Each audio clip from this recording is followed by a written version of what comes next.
This is CDJ from the Gaming Tailgate, today playing NBA Live 18. I'm going to give some quick tips on passing.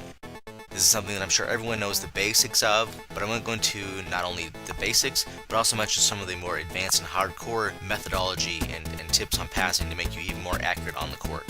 You more than likely already know the most basic way of passing the ball. Tapping X on PlayStation 4 or A on Xbox One, the ball will go to the player with the icon, the disc, underneath their feet, indicating that they are the intended recipient of the pass. If you want to make sure the ball goes into your intended target, the best way to do that is icon passing, where you hold R1 or right bumper. Hold that down and then press the icon of the player you want the ball to go to.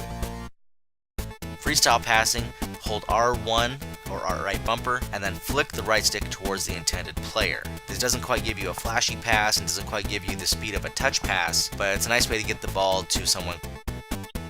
The controller face buttons can help give you more control of your passes. If you tap circle or B, that would be a bounce pass.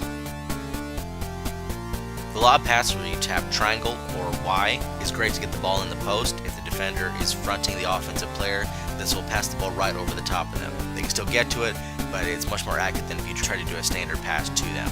You can whip the ball around the perimeter really quick with the touch pass.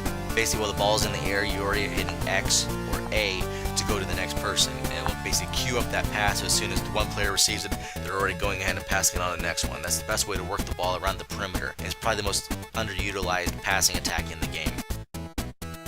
Dribble Handoff, which is new in NBA Live 16.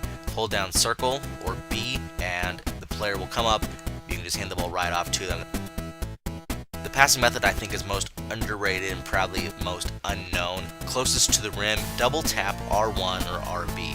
What this will do on a breakaway, if you're trying to lead the ball up the court and there's a guy you know you want to get it to, maybe if you want to cherry pick, I don't encourage that, but if you want to do that, double tap R1 or RB and the person closest to the rim will get the ball.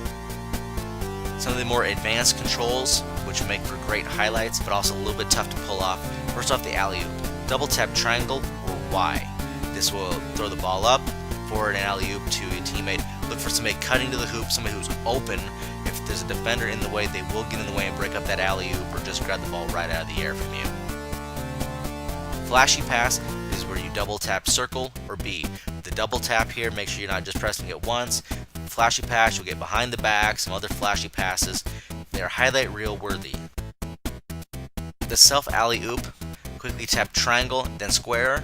On Xbox One, that's going to be Y and then X. This goes relatively quickly in order. Generally speaking, be around the free throw line when you do this, if not a little bit outside that. Give yourself plenty of room to throw it off the backboard, then run up and dunk it. The player will take over when you do this, but make sure there's no one in the way. The defenders will break this up. You will need that opening, you will need that space to pull this off. Also advanced, the backboard alley-oop. This is where you'll throw it off the backboard to a teammate. Quickly tap triangle, then circle. This is Y, then B on Xbox One. Make sure you have plenty of room and space. It's tough to pull off, but if you can do it, it makes for a tremendous highlight.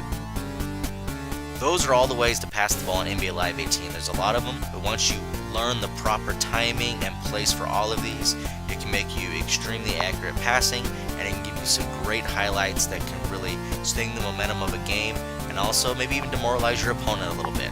If you have any questions, comments, ideas for NBA Live 18 videos in the future, please leave them in the comments below. Everyone, thanks for watching.